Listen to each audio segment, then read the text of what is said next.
In a world where blood and dust mingle, power does not come from claws and fangs.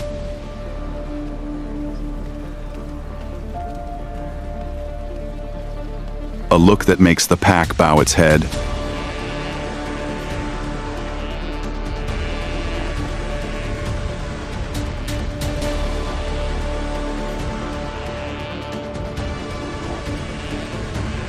Who really rules this place?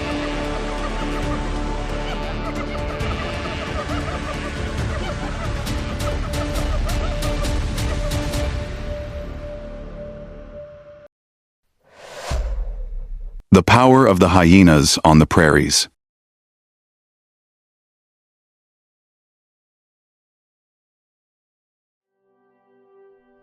The early morning sun pierces through a thick layer of mist, painting the Maasai Mara grasslands a pale yellow.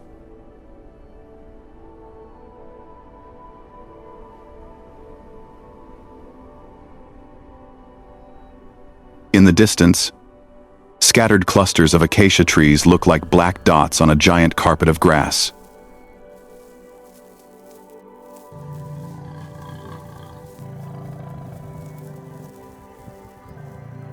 Herds of antelope move lazily in the dawn light, while in the distance, vultures spread their wings, waiting for the new day's feast.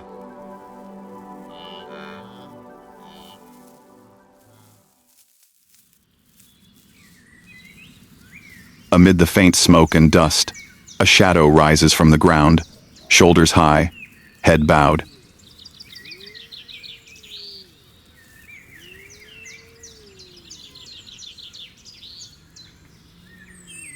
A mature female hyena, whose mere presence silences the pack.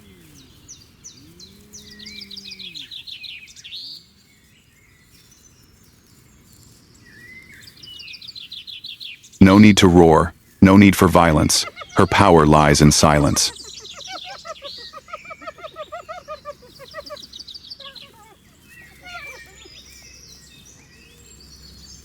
People often call hyenas scavengers.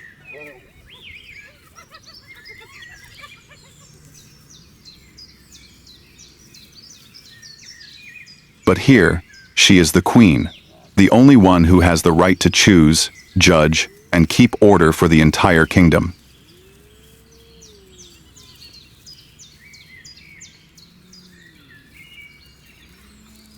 Where the female dominates and the male lives in submission.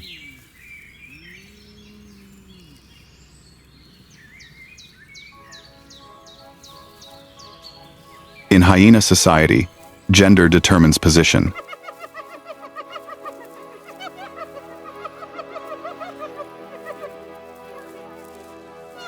Female bodies contain 3 times more testosterone than males, causing their necks and shoulders to develop like natural armor.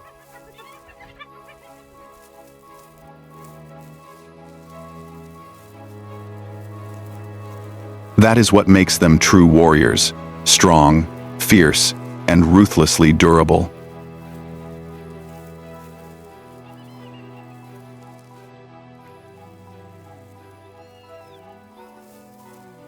When the queen approaches, all eyes are lowered. Her scent fills the air, marking the boundary between life and submission.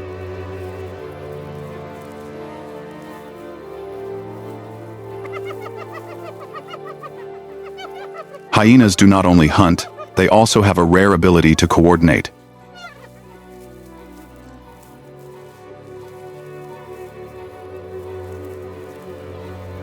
Each member knows exactly where they are when attacking.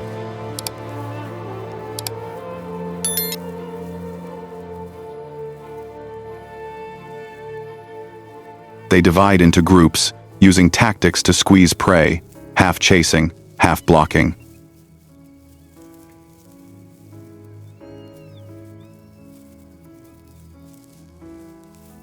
Their every move is the result of millions of years of selection, of brains always calculating in their bloodlust.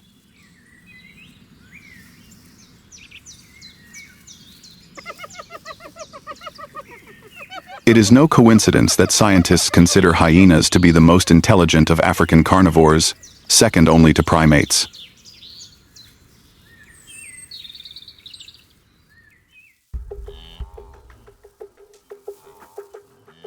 The wind picked up, swirling red dust across the ground.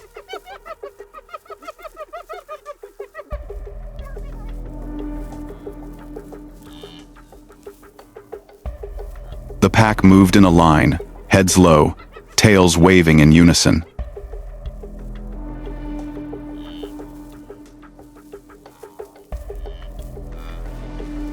In the middle was the queen, the leader, leading the way.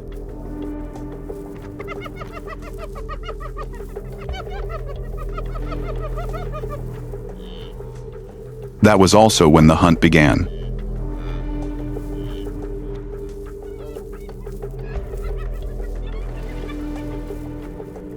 The hyena's cries rang out low and sharp, like a code between the moving figures.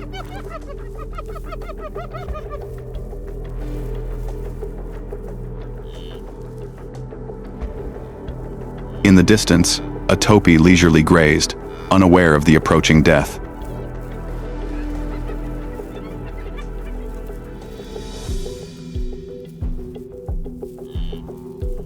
The hyenas split up. One small group circled to the left, the other group crossed the wind. When the prey noticed, it was too late.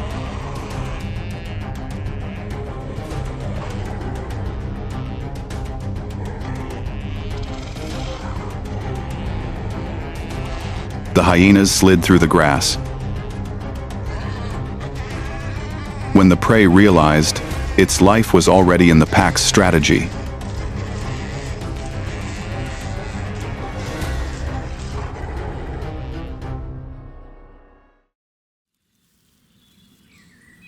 Death came quickly, cruelly, and systematically.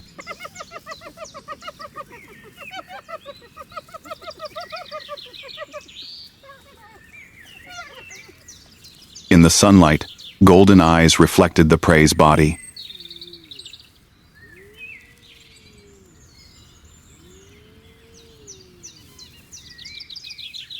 Power did not need to be proven. It gave off its scent in the wind.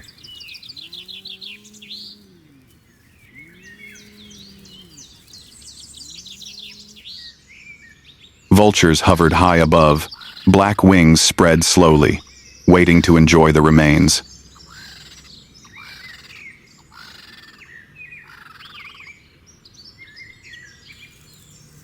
On the ground, the hyenas surrounded the feast.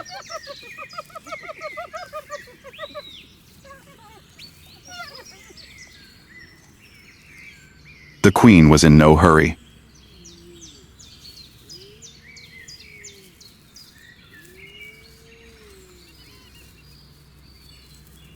When she lowered her head, a dry crack of bone rang out.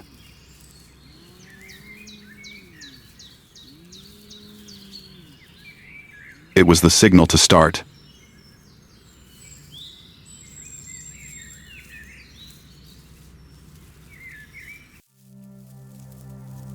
In the midst of this scene, African wild dogs appeared at the far edge.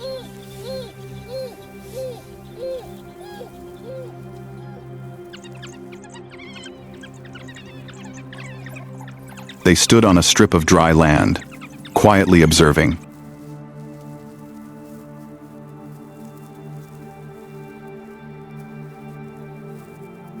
Unlike hyenas, their meals were divided equally.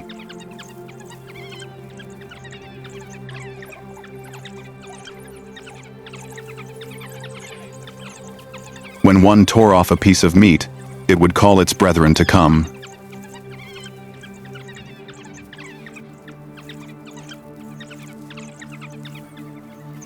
There was no growling or order.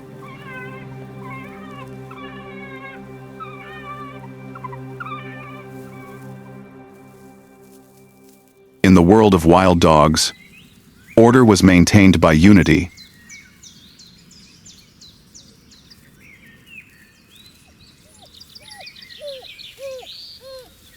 Not fear. They understood that true strength lay not in fangs,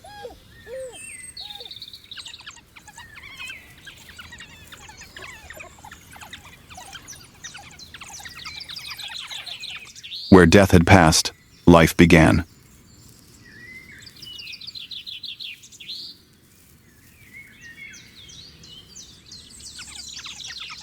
As the sun began to tilt over the savanna, the need to survive was no longer limited to hunting and protecting meals.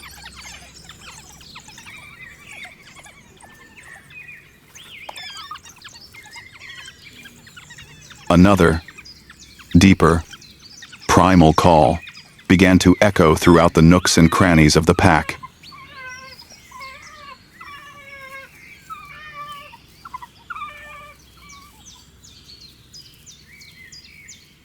The queen's scent began to spread a new message, not of power, but of a different survival ritual.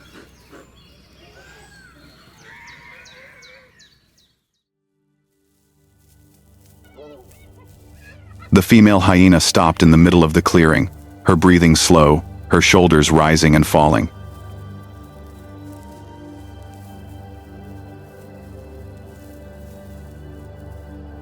A few adult males approached, heads bowed, their gait cautious.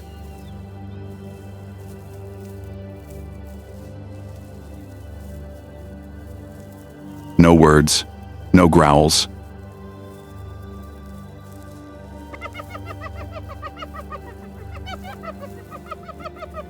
Just the beating of two hearts facing their own instincts.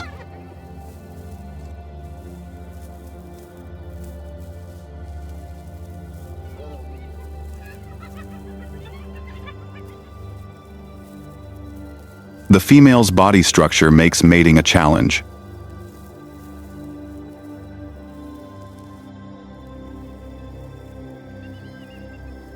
Every movement is a test of endurance and patience.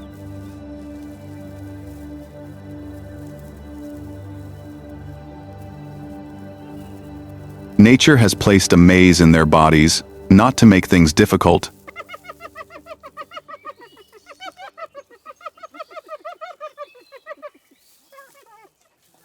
but to select. Only those smart enough and patient enough are allowed to pass on their bloodline.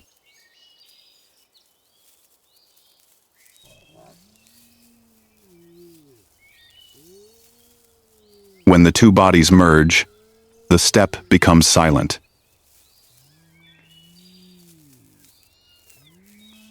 A brief moment, but it is the beginning of a new life cycle.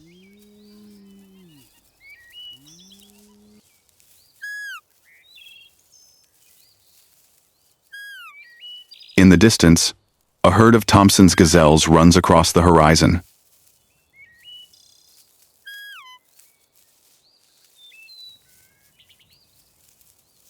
Speeds of up to 80 kilometers per hour.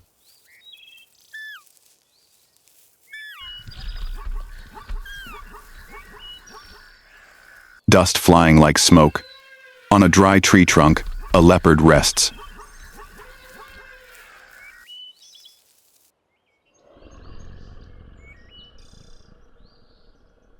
It watches this scene from afar, like a silent spectator. Its greatest enemy is at peace.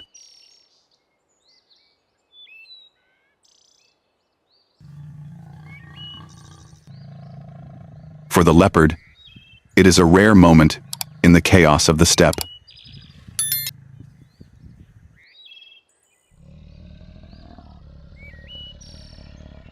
From afar, the female hyena turns her head.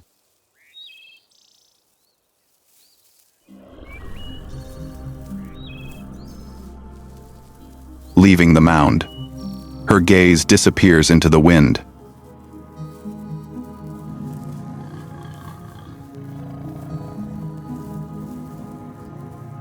In the distance, the leopard's silhouette remained motionless, as if time had stopped between two breaths of the steppe.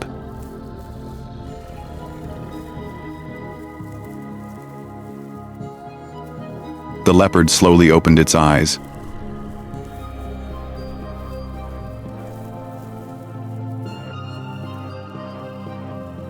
Its striped body blended perfectly into the rough tree trunk.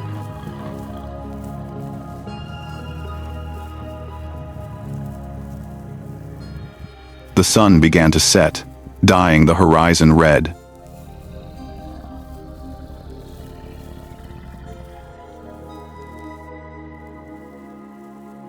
When the hyena pack had dispersed, it was also the time when the leopard began to think about its meal.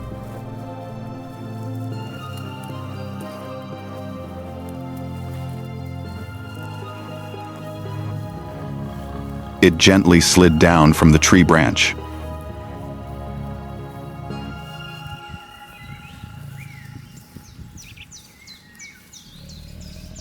Each step was soft and graceful, without making even a sound.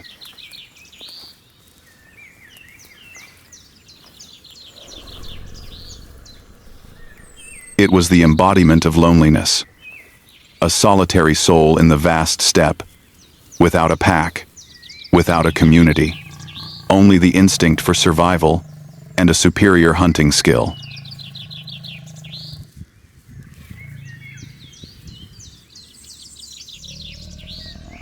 For a lone hunter, each hunt was a gamble of life and death.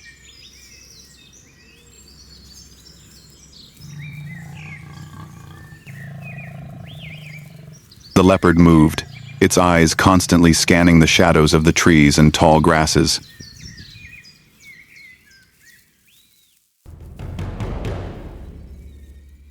In the silence of the dusk, the leopard discovered a small group of Thompson's antelope searching for the last grass shoots before nightfall.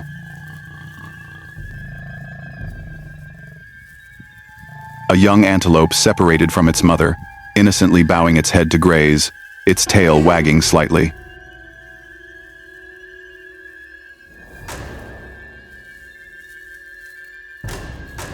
It seemed completely oblivious. The leopard's yellow eyes narrowed, calculating the distance and wind direction, muscles flexing under its striped hide.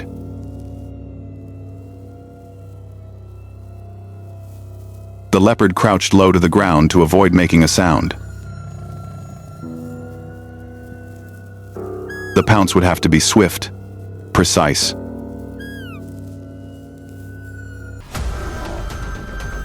The air exploded for a moment, tearing the line between silence and chaos.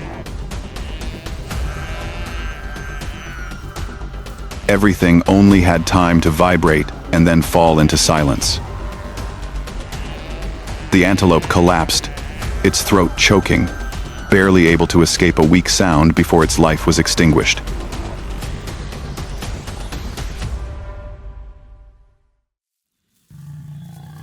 Victory. A meal after hours of patient stalking. But the joy was short-lived.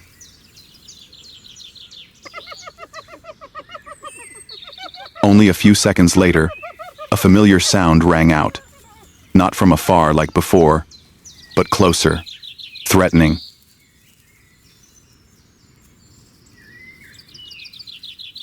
The leopard raised its head sharply, its bright yellow eyes scanning the falling night. From the edge of the bush, 3 shadows slowly appeared, not growling, not rushing, but with the familiar greed and confidence of hyenas. They had smelled their prey. In that silence, the steppe seemed to be waiting to see what would break this silence first. Would the leopard keep the prey and assert its strength? Or would the hyenas seize the prize?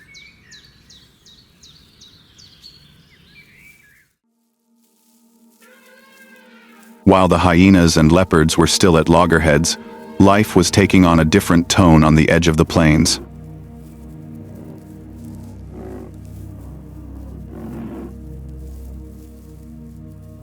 A herd of wild boars were leisurely crossing the dry land.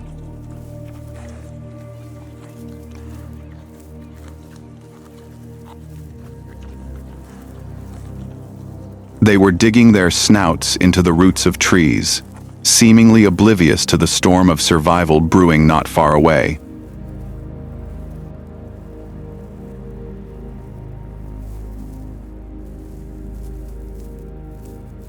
The last rays of sunlight faded, leaving the steppe in a dim light, where life and death still coexisted, and every moment of peace could be the calm before another storm.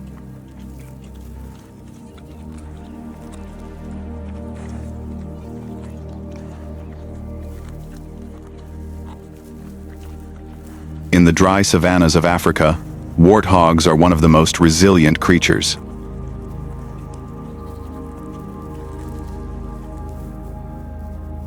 They do not possess the speed of antelopes, nor do they have long claws or fangs like predators.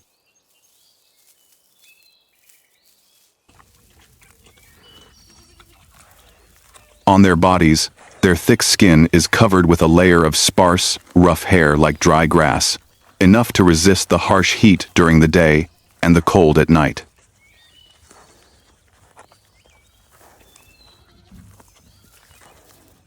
Two long, curved tusks protrude from their mouths, a pair of weapons not only for self-defense, but also for digging for roots, tubers, and turning over hard soil in the dry season.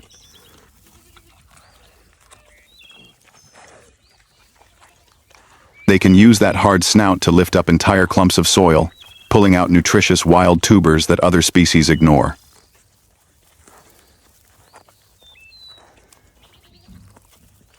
When moving, warthogs always hold their heads high, but every time they eat, they kneel on their two front legs.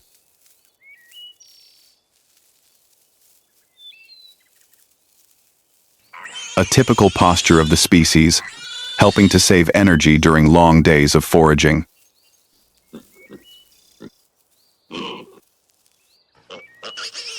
Their knees are hard, covered with a thick layer of natural skin, a mark of thousands of years of evolution to serve that posture.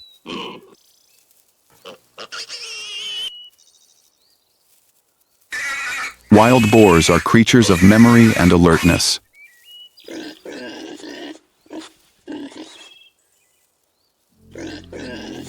They can memorize the location of each abandoned burrow of another species, to use as shelter in case of danger.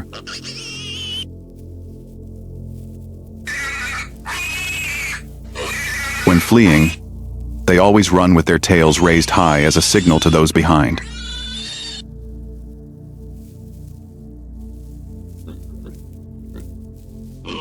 This instinct helps the herd move in an orderly manner, even in the midst of chaos.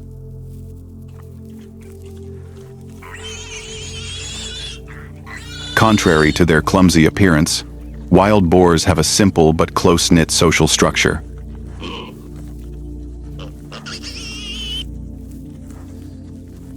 Females often live in small groups, called mothers and their young.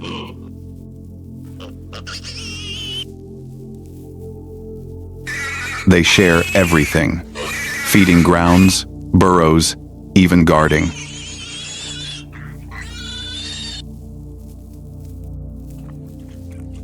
When a mother detects danger, the gasp from her nose is enough to silence the whole herd.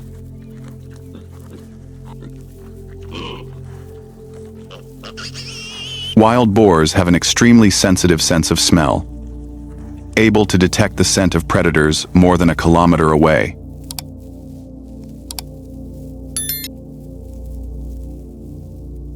But their eyes are weak, making them dependent on wind and sound more than sight.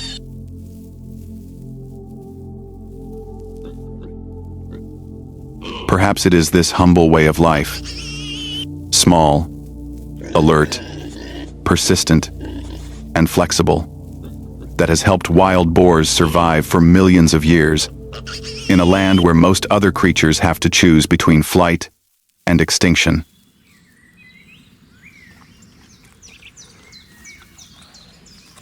For wild boars, survival is not just about strength or speed, but about the ability to observe.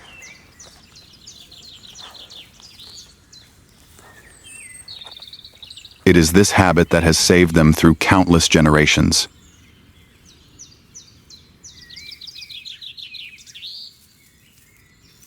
The oldest mothers in the herd can remember every wet area where tree roots grow deep, or every abandoned brown civet burrow large enough to shelter the whole family.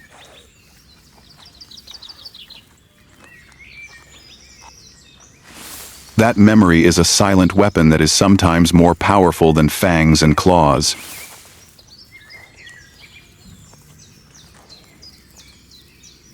The steppe is still silent, only the sound of wind blowing through the dry grass.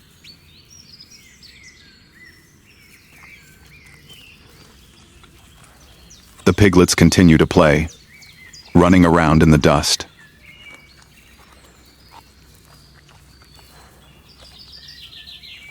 Every time they raise their heads, their tails stand straight up, swinging like small flags, signaling the herd's location to each other.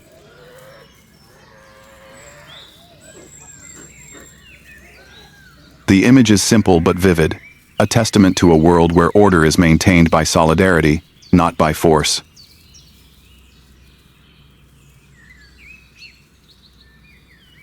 But in that peace, there is always a cruel truth. They are also the favorite prey of most predators on the savanna.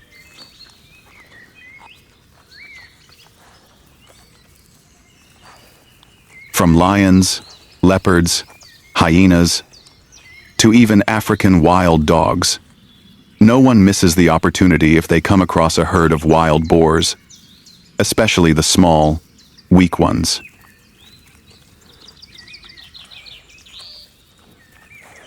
Therefore, every moment of their peace is a silent guard against the eyes lurking somewhere in the grass.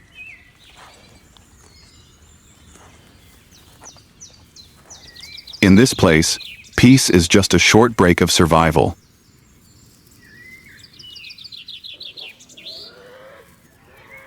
And just a change of wind.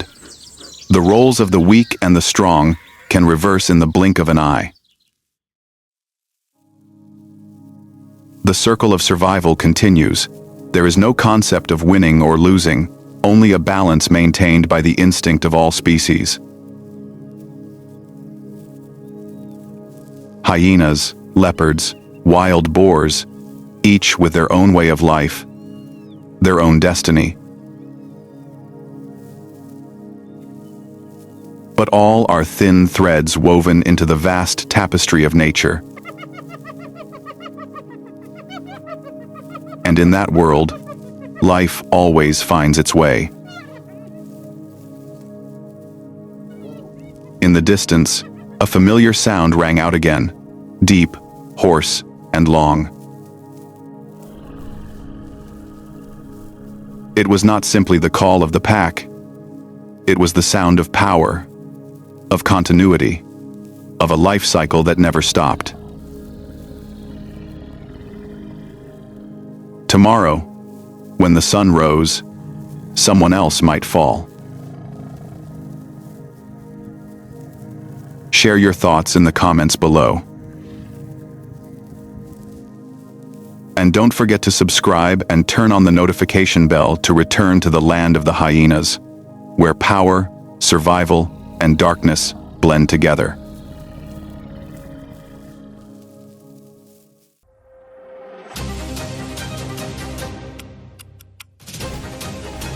The red dust of the Okavango flares up like a storm.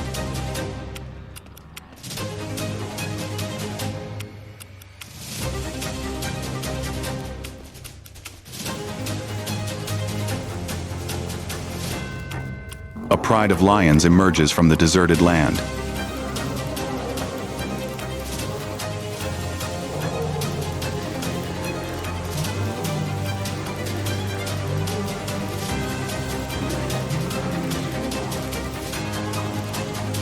Who will be the last to survive?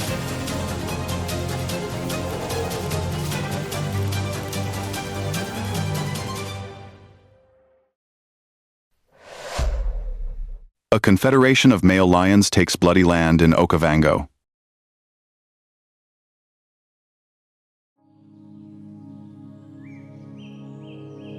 Dawn creeps over the Okavango like a thin layer of fire across the parched earth.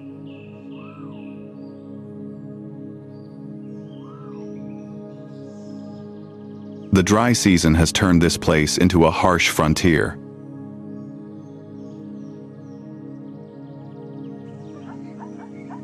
Rivers are only stagnant. Red dust clings to every blade of grass, and the wind carries heat and the lingering smell of old flesh.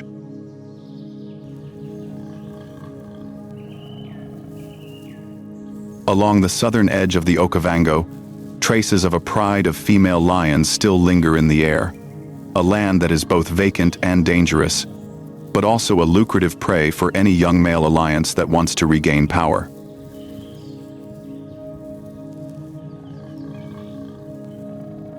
And it is on this sunburned frontier that 5 large silhouettes of a male alliance appear, carrying with them the ambition to reclaim what was once stolen.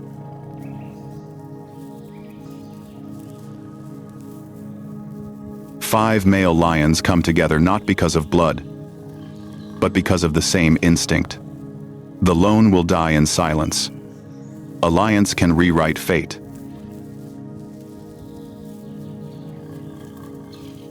They come from different prides, different lands, but all were pushed away from their birthplace when the mother pride no longer had enough prey to feed.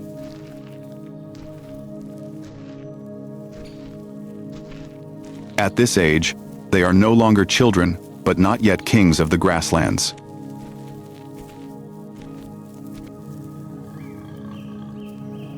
They are hungry, tired wanderers, and have in their eyes an ambition that no one can extinguish.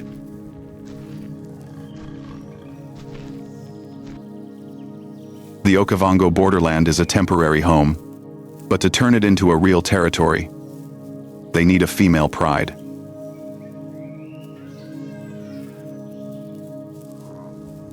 The night has not yet ended. The sky north of Okavango has roared so long that the buffalo herd has to stop chewing grass.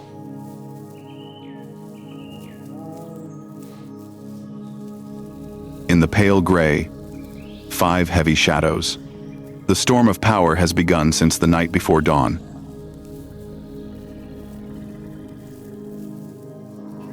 The day before, while Nyara and the Lioness Alliance had been following the southern buffalo herd, trying to soothe the emptiness torn from their hearts by the hyenas, in the north, the scent of buffalo, of an unfamiliar lioness, and of another strange male, had reached the nostrils of the alliance that once ruled this place. They were no longer young, but still strong enough to turn any dawn into a declaration of teeth and blood.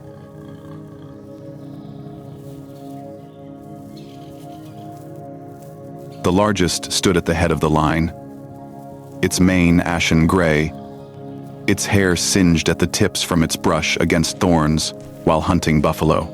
It had been called Karo, the contrary wind, because it always went into the land of others instead of waiting.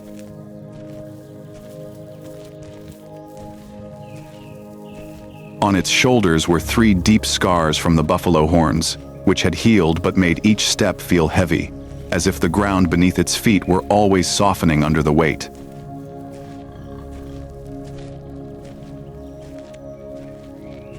Behind Karo were 4 other males, slightly smaller but still with thick manes, round, muscular bodies, eyes as yellow as unburned coals.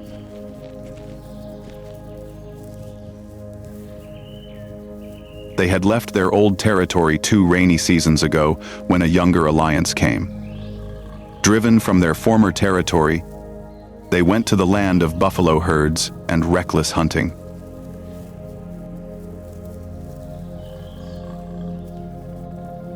But each night, the distant roars reminded them that the old throne was still occupied.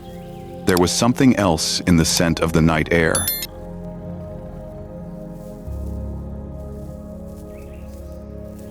The young male's new pheromones were not as strong as before, mixed with the colostrum from the southern pride of lionesses and the scent of the buffalo herds that had just drawn near the edge of their territory.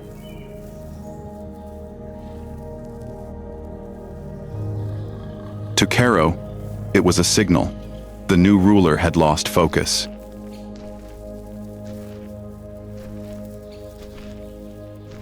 He had gone too far south, chasing the females who were opposing him, leaving a gap between the swamp and the dry land, right where Karo had stood roaring for so many years.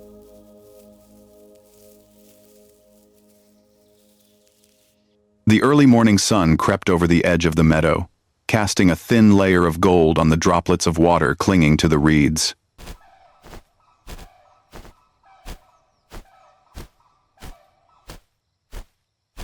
The black herd of buffalo moved slowly through the hollow, chewing grass but twitching its ears at the strange sounds. Occasionally, an old buffalo raised its head, its horns sweeping the air like an invisible warning line.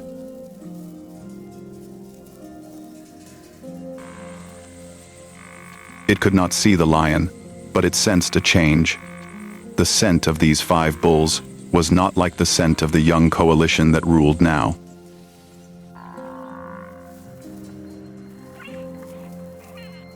It was the scent of those who had lived long enough to know that only the patient could hold the land.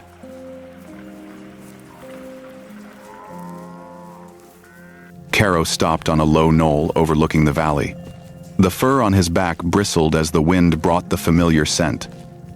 The scent of urine marking his territory, faded and overlaid by the new, but still there, stubborn as a scar that refused to heal.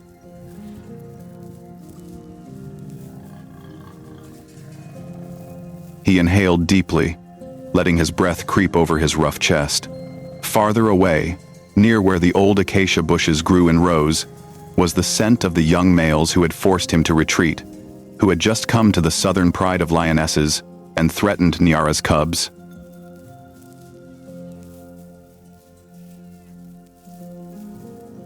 Lions are not born to stay. When they come of age, they are driven away by their own pride, drifting across unknown lands, learning to hunt alone, learning to starve for weeks at a time. A male cannot survive alone.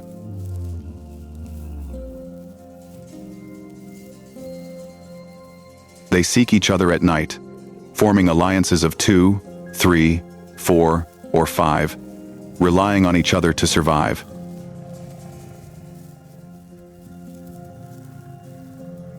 And when they are strong enough, they attack prides that already have female lions, drive out the old males, kill the cubs, force the females back into heat to spread their genes.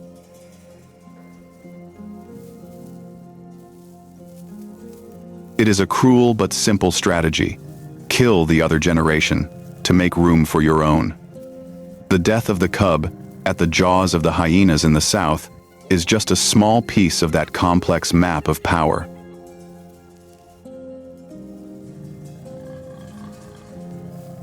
For if the young male had not been stopped by Nyara and her female alliance, he would still return, kill the remaining cubs, and then stand roaring over the land as if no one had lived there before him. But there is one thing the male lions sometimes forget. They are not the only ones who want land.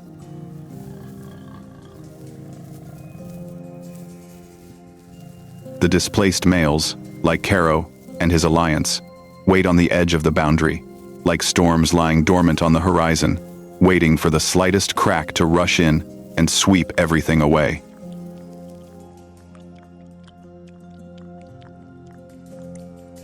At midday, the sun beats down on the Okavango like hot lead. The air trembled, blurring the distant stretch of grass.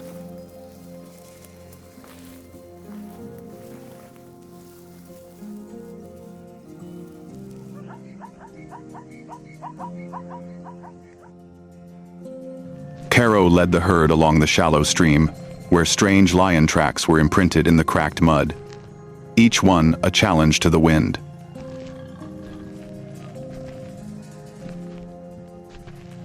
The remaining 4 cubs crouched low, their manes brushing the dry grass, their eyes fixed on the horizon. They did not roar. They did not need to announce their arrival.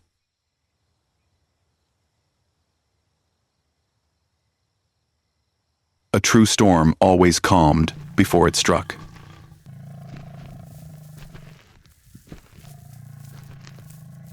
The first roar of the young alliance came from the edge of the buffalo herd.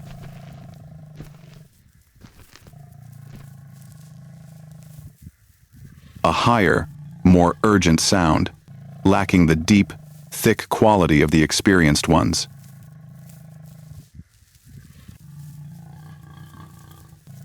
It sounded more like a man asserting himself than a king already seated. Caro tilted his head, listening. He heard impatience in the roar, which he would exploit.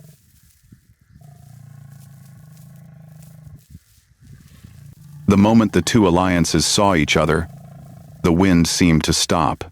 5 Caro males on one side, 3 young males on the other, standing on 2 opposite slopes.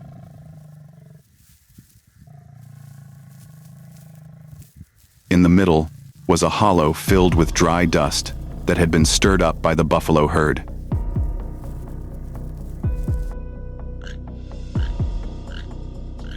The sky above seemed to sink, weighing down the steppe in a thick silence.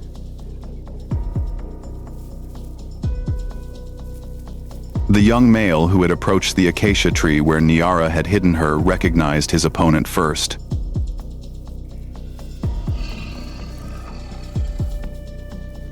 He roared, his black mane bristling, trying to make himself look bigger. The roar echoed.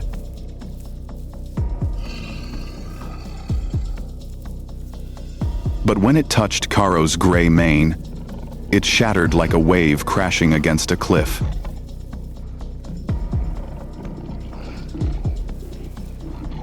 Caro did not respond. He just walked down the slope, each step slow but sure, forcing his opponent to decide.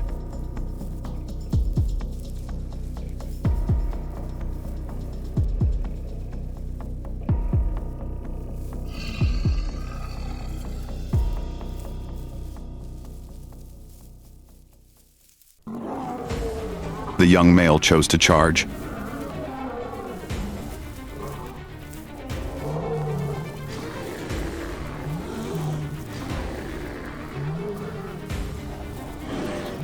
The first collision shook the ground.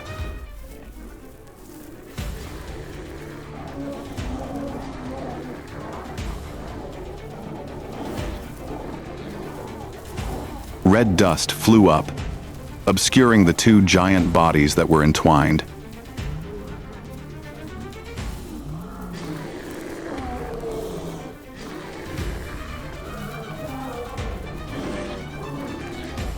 White teeth flashed between the dark brown manes. The hoarse hiss of breath mixed with the scratching of hooves on flesh created a chaotic music that only the steppe could understand.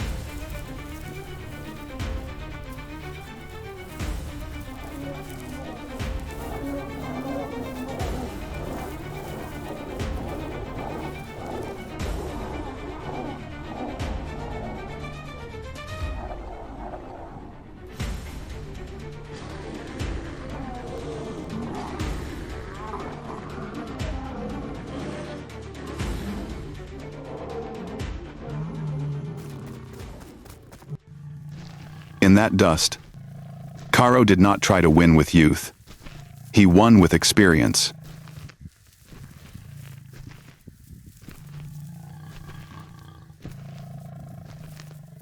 He did not pounce on the shoulder where the mane was thickest, but circled down and bit straight into the ribs.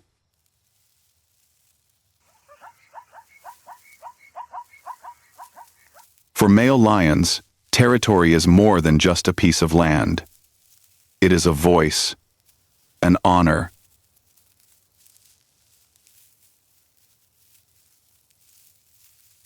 The only thing that allows them to have a female pride and pass on their bloodline.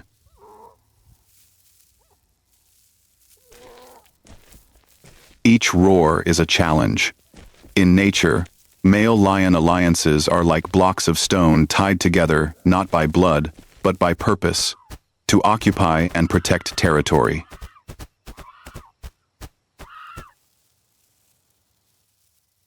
They do not need to be close. They only need each other to make their roars resonate further, to make their footprints deeper, to let strangers know that this land is owned. Each lion contributes to that circle.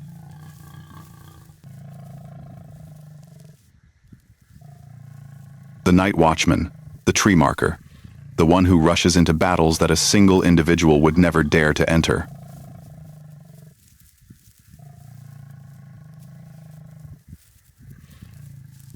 But the strength of the alliance is only as strong as the strength of all its members to run and fight together.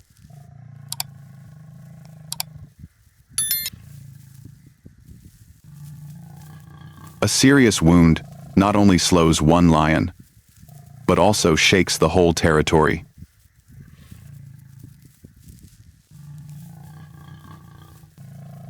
In the world of the male lion, where every breath must emit the scent of the ruler, slowness is an invitation to the enemy.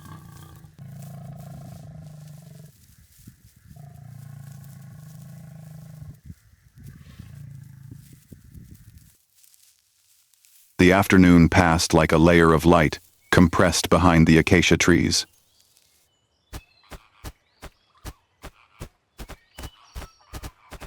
The roars of the first battle still lingered somewhere on the ground, hanging in the thick air.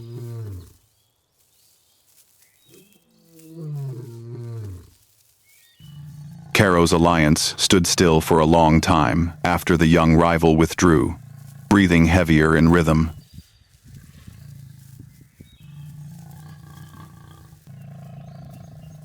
But the victory did not make them impatient. Experienced males never celebrate in a hurry.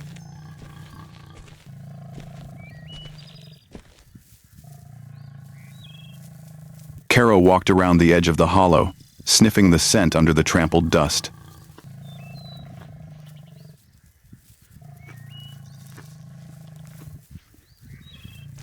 The scent of their opponents wasn't too strong, a sign that they weren't completely confident.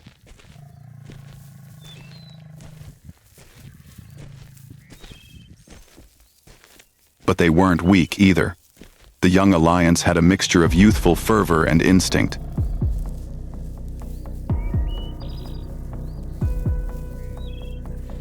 Both were dangerous. The male growled low into the north wind.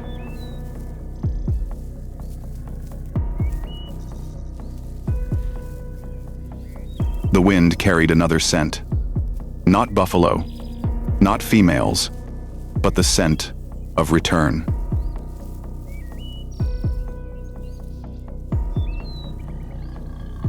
The young ones weren't giving up. They were just changing positions.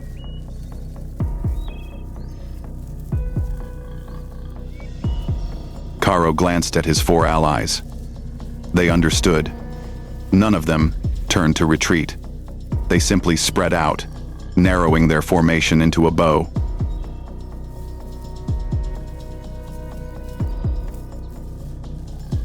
It wasn't an attack. It was a way of forcing their opponents into a blind corner if they were to come face to face again.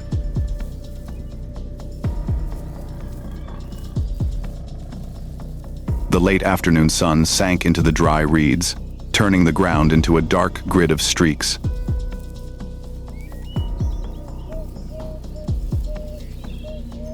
The buffalo herd had left the hollow, leaving behind patches of plowed dry mud where lion and buffalo tracks intertwined like a half-drawn war map.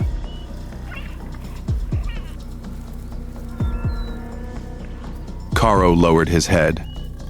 He couldn't see the enemy, but he could read them on the wind like a memorized line.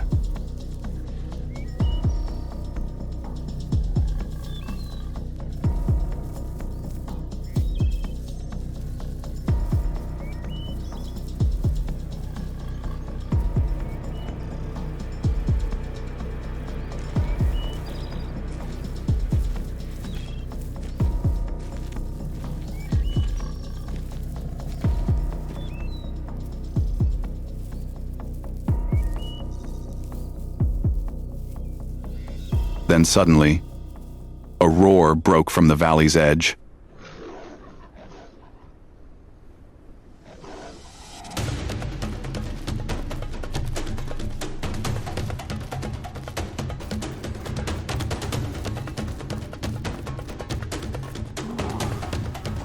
The battle broke out in a single breath.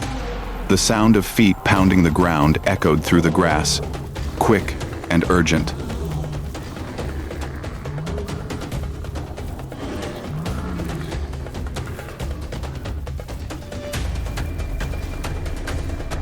All four young males suddenly surged forward at once, as if the first battle hadn't deterred them.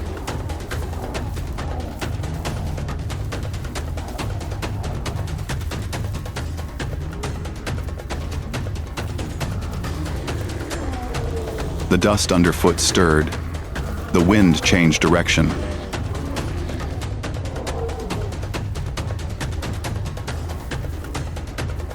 In that moment, when the two sides had just come into each other's sight, as the last light of day fell,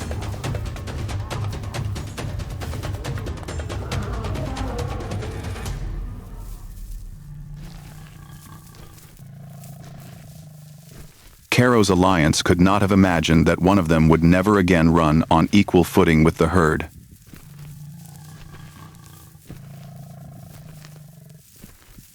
Far to the south, where Nyara and the Lioness Alliance were following another herd of buffalo, the same roar came, faint but clear as a memory.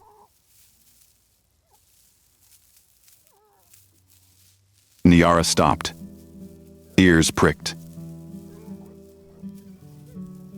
Savanna lifted her head from the shoulder of her surviving cub, her eyes flashing with something both strange and familiar.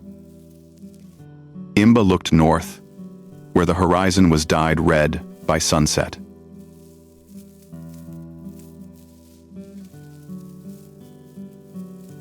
In the world of lionesses, the scent and roar of a new male could be the promise of stronger cubs, a safer territory, or it could be the warning of a new purge, if those males decided to wipe out all traces of the old generation.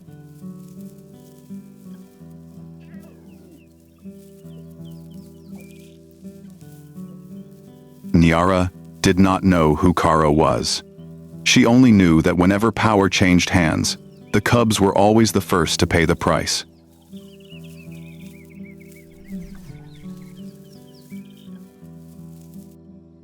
Night fell slowly over the Okavango.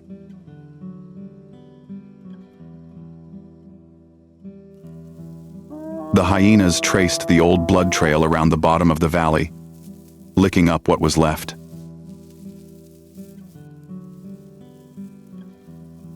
The vultures gave up hope and spread their wings, flying heavily west.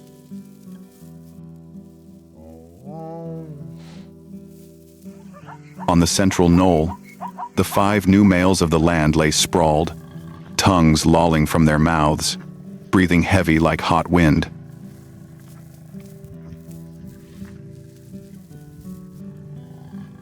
They had won back their territory, but at a heavy price. One of Caro's pride had a deep gash in the shoulder, blood still seeping through his heart.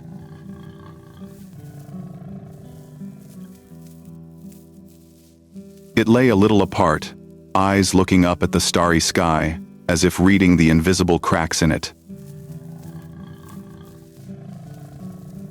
Tomorrow, they will have to patrol, remark every bush, every mound. They will have to find the lionesses who heard their roars on the wind.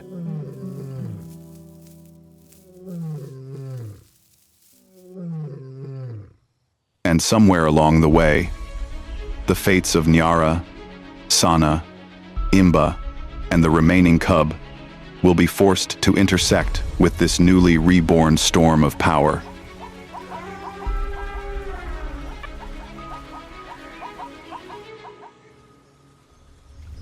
In the Okavango, no victory is permanent.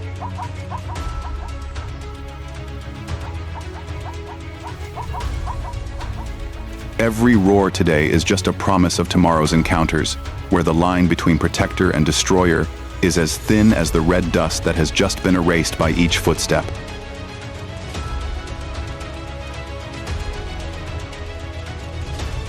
So, what do you think will happen when the alliance of 5 males follows the scent of Nyara and the mother lions?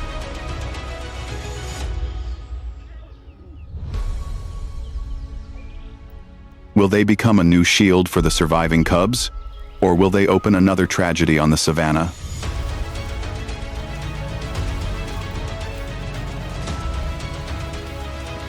And what will the lone lion face without the pride by his side? Leave your predictions in the comments section. And don't forget to subscribe to the channel and turn on the notification bell so you don't miss the next episode of The Lion, the ruler of the savannah.